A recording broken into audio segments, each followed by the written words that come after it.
Welcome back to Curious Minds. Today, we're unraveling a sensation that's both ordinary and mysterious déjà vu. It's that peculiar feeling that you've lived through a moment before, despite knowing you haven't. To kick things off, what exactly is déjà vu?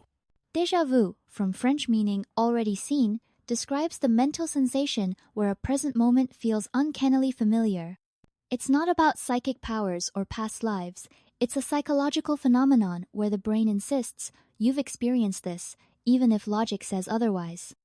It's fascinating how convincing the feeling can be, even if we can't pinpoint when or where it happened before. Do most people experience déjà vu at some point in their lives? Absolutely. Studies estimate that 60 to 80% of people will encounter déjà vu, often more frequently between ages 15 and 30. It's usually brief, lasting just a few seconds, but the impact can linger, prompting people to question reality for a moment. That prevalence suggests it's a fundamental brain function rather than an oddity. Let's use that as a bridge to explore how our memories are formed and why they sometimes play tricks on us. To understand déjà vu, we need to look at memory itself. Our brains aren't simple storage units, right? How does memory really work? Exactly. Memory is more like assembling a puzzle than storing files.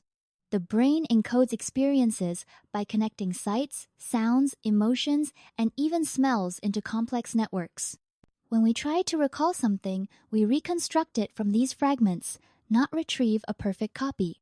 So when something feels familiar, it's like our brain is matching current inputs to these stored fragments, even if the match isn't exact. What happens when the match is only partial? That's when things get interesting. If only some elements overlap with past experiences, your brain might trigger a false sense of recognition. It's similar to recognizing a song from just a few notes sometimes. The brain fills in the blanks, and that's one possible doorway to déjà vu. Let's move into scientific explanations. The most widely accepted is the memory glitch theory. Can you break down what's happening in the brain during this so-called glitch? Of course. The memory glitch theory proposes that a brief miscommunication occurs between the brain's short-term and long-term memory systems. A signal in the temporal lobe, which handles memory encoding, may mistakenly label a new moment as a stored memory, creating a false sense of familiarity. That suggests déjà vu is essentially your brain misfiling a memory in real time. Are there any neurological studies or imaging data that support this misfire concept? Yes, MRI and EEG studies have observed unusual electrical activity in the temporal lobe during déjà vu episodes. These neural blips mimic the patterns seen when we recall genuine memories, lending real support to the idea of a memory mix-up. Another intriguing idea is the dual processing or brain echo theory. How does this theory explain the déjà vu phenomenon? The dual processing theory suggests your brain processes the same information twice with a slight delay. Imagine hearing an echo your first and second impressions overlap, and the brain mistakes the second as a repeat. This microsecond lag can trick us into feeling we've experienced something before. That's a compelling analogy. Are there any everyday scenarios that illustrate how such delays could occur? Certainly, if you're distracted or momentarily zone out, your brain might register information twice once unconsciously, then again consciously. The resulting overlap can generate that eerie déjà vu sensation, much like a record skipping and replaying a note. Let's talk about another theory, familiarity without awareness. How might hidden cues from our environment trigger déjà vu? This theory posits that subtle elements like a particular scent, pattern, or sound can unconsciously remind us of past experiences. You might not recall the original event, but your brain recognizes the resemblance, delivering a strong sense of familiarity. So déjà vu could be our brain's way of signaling, this resembles something from your past, even if we can't consciously recall the memory. Can you give a concrete example? Imagine entering a new cafe where the layout echoes your childhood kitchen, or the background music sounds like a lullaby your parents played. Even without explicit memory, those cues can spark déjà vu.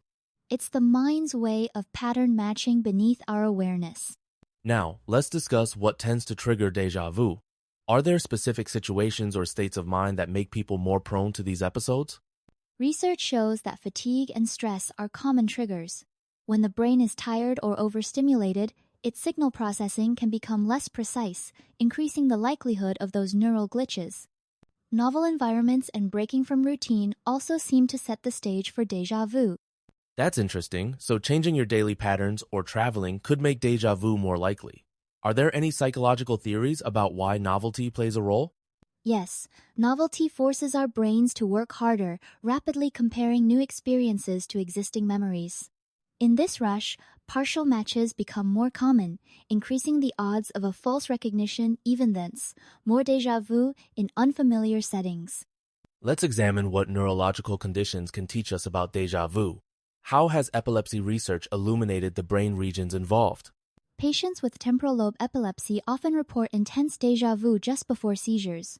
This has led researchers to focus on the hippocampus and parahippocampal cortex areas crucial for memory and spatial recognition. Abnormal electrical activity here can trigger déjà vu sensation. So, in most people, these signals are harmless glitches, but in epilepsy, they become pronounced. Are there imaging studies that map this activity during déjà vu? Functional MRI studies have visualized these regions lighting up during reported déjà vu episodes. Such findings help pinpoint the underlying circuits and suggest that déjà vu is a byproduct of normal memory processes occasionally going awry. Now for some fascinating cousins of déjà vu, can you explain terms like jamais vu and déjà rêvé? Certainly, jamais vu or never seen is the unsettling experience where something familiar suddenly feels foreign, as if you're seeing it for the first time. Déjà rêvé, meaning already dreamed, is when a current event seems to mirror a past dream, blurring the line between memory and imagination. That's mind-bending. Are these phenomena studied alongside déjà vu, or do they have distinct mechanisms? Researchers believe they're related but distinct. All involve unusual interactions between memory and perception, but jamais vu might arise from temporary disruptions in recognition, while déjà rêvé taps into how dreams and reality intermingle in our minds. For most, déjà vu is harmless. But what about cases where it happens frequently? Could that indicate an underlying issue? Fréquentes intense déjà vu can sometimes signal neurological conditions, particularly temporal lobe epilepsy. If someone experiences it often, especially with other symptoms like confusion or memory loss, consulting a neurologist is wise. However, occasional déjà vu is normal and not a cause for concern. So context matters. Sudden increase or pairing with other symptoms should be evaluated. But for most, it's a quirky part of brain function. Let's transition to some surprising findings about déjà vu and lifestyle factors. There's a curious link between reading fiction and increased déjà vu. What's the science behind that? Engaging with fiction activates our imagination and mental simulation networks. When you read, you're essentially rehearsing new scenarios in your mind, building richer associative memories. This makes partial matches and, thus déjà vu, more likely in real life, according to recent cognitive studies. That makes sense. Our brains are primed to connect dots, even when those dots are from stories. So, reading might make us more receptive to these uncanny moments of familiarity. Exactly. It's another reminder that our brains are creative, pattern-seeking machines, blending reality and fiction in unexpected ways. As we wrap up, what does déjà vu ultimately tell us about the human mind and memory? Déjà vu highlights the brain's remarkable, but imperfect, ability to blend present experience with past memories. It shows that perception and memory are deeply interconnected, occasionally misfiring, but generally working to help us navigate a complex world with speed and intuition. So, instead of seeing it as a glitch, we might appreciate déjà vu as a window into the brain's powerful pattern recognition and creative storytelling. It's a reminder that our minds are both scientific and poetic. Absolutely. Embracing these quirks can deepen our curiosity and appreciation for the mysteries of consciousness.